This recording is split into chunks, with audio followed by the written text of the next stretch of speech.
Всем привет, меня зовут Стрэндж, и я верю, что люди должны знать правду.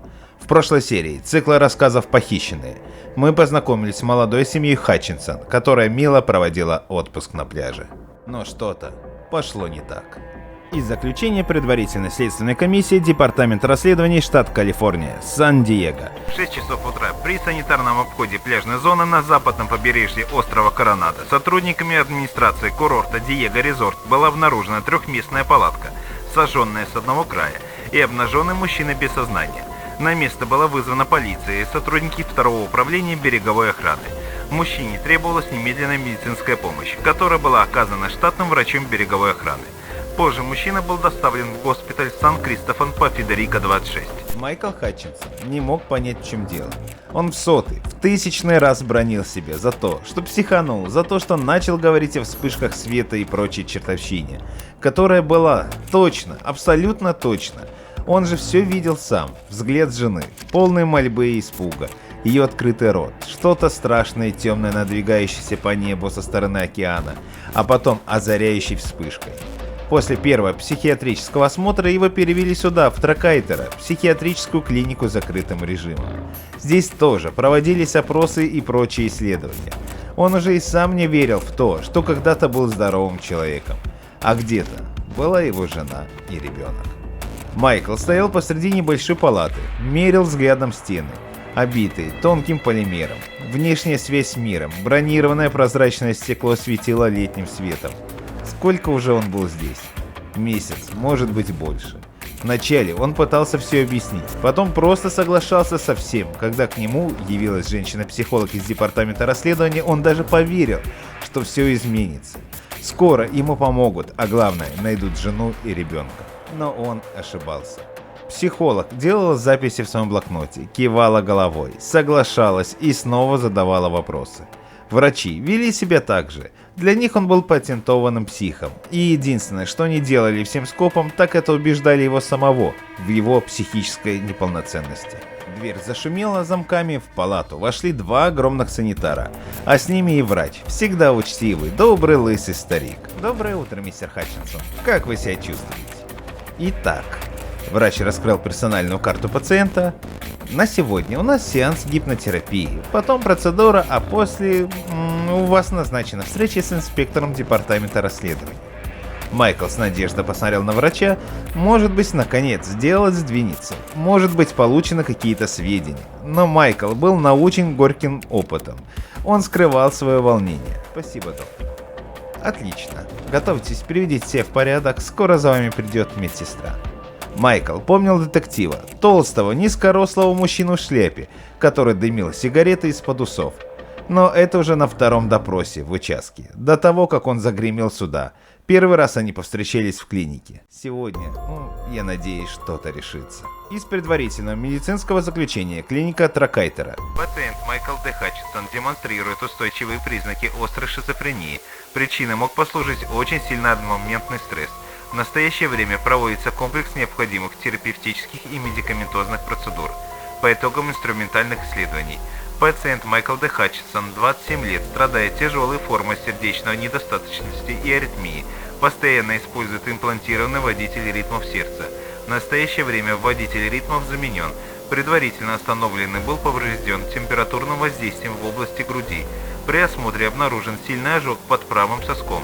Кроме того, у пациента зеркальное расположение сердца, редкое врожденное состояние. Энцефалограмма мозга не выявила отклонений в строении, также не выявлено нарушение метаболизма тканей головного мозга, что дополнительно косвенно подтверждает версию об остром шизофреническом кризе на фоне стресса. Врач, курирующий состояние Майкла, тоже ожидал прихода детектива, на которого был выписан специальный пропуск. Как и Майкл, он ожидал детектива Фоулиса, который вел дело об исчезновении жены и сына Хатчинсон. Но вопреки всему явился совершенно незнакомый мужчина, который каким-то образом смог пройти на территорию по пропуску, выписанному на Фоулиса. Врач удивленно смотрел на удостоверение инспектора. «Извините, но как вы прошли на территорию Тракайтера? Мы ожидали детектива Фоулиса, пропуск на него был заказан заранее». Мужчина в черном пиджаке холодно улыбнулся. «Детектив Фоулис с сегодняшнего дня отстранен от расследования. Прежде чем мы продолжим разговор, вы должны ознакомиться со следующим документом». Мужчина протянул доктору небольшой в половину листа А4 бланк-карту, на которой было написано следующее. Владелец специальной карты пропуска наделен особыми полномочиями, выполняет специальное задание правительства. Отказ в содействии рассматривается как государственная измена. Внизу карты стояла размашистая подпись и множество печатей. Посередине сквозь буквы был прорисован водяной знак в виде американского флага и желтоклювого орла. Аббревиатура СДСР. Специальный департамент секретных расследований. Врач ничего ровным счетом не понимал, смотрел то на карту, то на мужчину, который ее предъявил. Извините, вы из ФБР? Дело вышло на федеральный уровень. Мужчина без спроса сел и улыбнулся. Да-да, дело Майкла Хатчинсона курируется правительственной комиссией. Что вы можете сказать конкретно по его состоянию? Врач повторил то, что считает единственно правильным.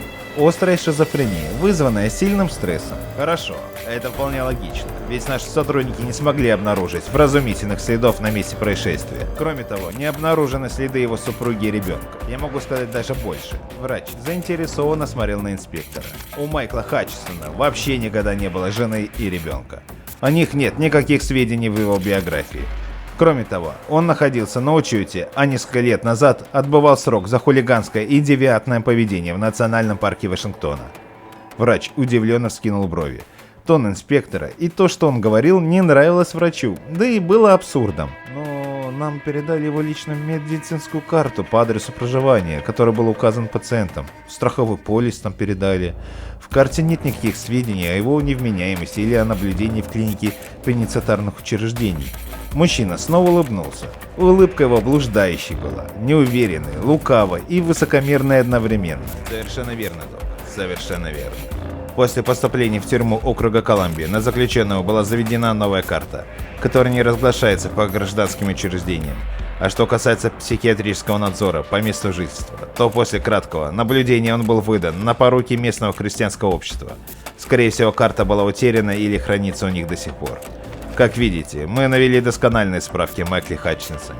Ровным счетом ничего не понимаю. Так вы будете проводить беседу с пациентом или нет? Инспектор, или кто он был, по-настоящему встал? Вам не нужно ничего понимать. Вы должны просто оказывать нам содействие. Да, именно нам, потому что я представляю правительственные структуры. У меня к вам есть конкретные вопросы и поручения. Врач, бросивший пить много лет назад, в этот момент ощутил устойчивое желание прокинуть рюмку, другую, хорошей водки с лимоном. Он развел руками. Я к вашим услугам, мистер. Мистер Тейлор. Для вас просто мистер Тейлор. Итак, при обследовании пациента были ли обнаружены какие-то аномалии? Нет, ничего особенного. Хотя можете ознакомиться совсем самостоятельно. Врач встал и повернулся к шкафу позади стола, пробежался пальцами по корешкам и извлек необходимую папку. Из предварительного медицинского заключения клиника Тракайтера. При проведении ЭКГ и УЗИ сердца в структурах левого желудочка обнаружен металлический предмет, имплантированный в сердце и участвующий в естественных жизнеобеспечивающих процессах. Инспектор смотрел на врача прищуренными хищными глазами. Вами была извлечена данная структура. Врач покачал головой. Нет. Но как вы могли прочитать, она обеспечивает функцию сердца. Пациент Хатчинсон – сердечник. А мы не кардиологическое отделение хирургического центра. Если вы обратили внимание на вывеску, а вы должны были обратить на нее внимание, она при входе висит, то вы сейчас находитесь в психиатрической клинике Тракайтера.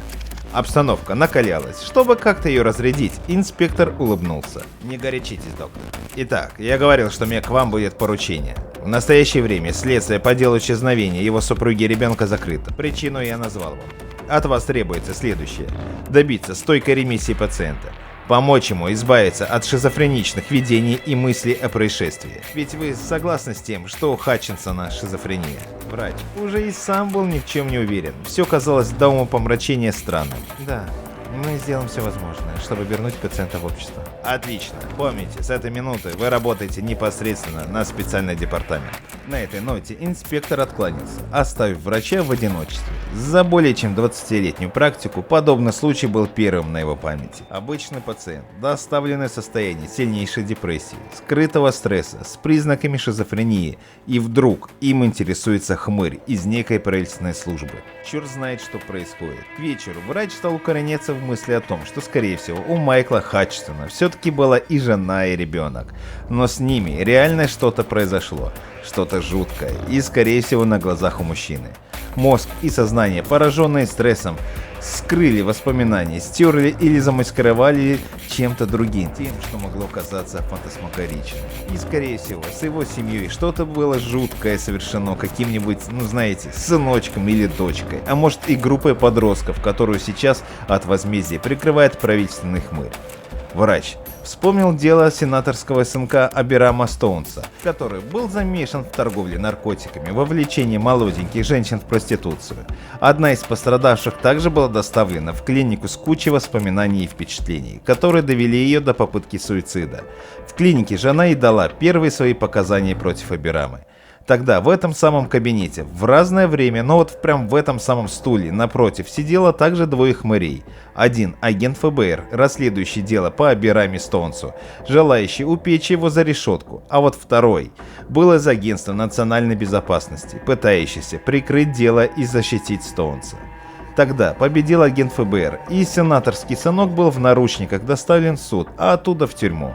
Сейчас, по всей видимости, побеждает более темные, грязные силы. Врач подтянул к себе телефон. «Марта, зайдите, я хочу отдать распоряжение по пациенту М. Хатчинсону». 40-летняя Марта поспешно вошла в кабинет, подготовив медицинский формуляр. «Добрый день, доктор Макди, я подготовила пустой формуляр». Доктор кивнул. «Вы у меня большая умница. Итак, переведите пациента Хатчинсона в общую палату для наблюдений, где пребывают пациенты с легкими случаями.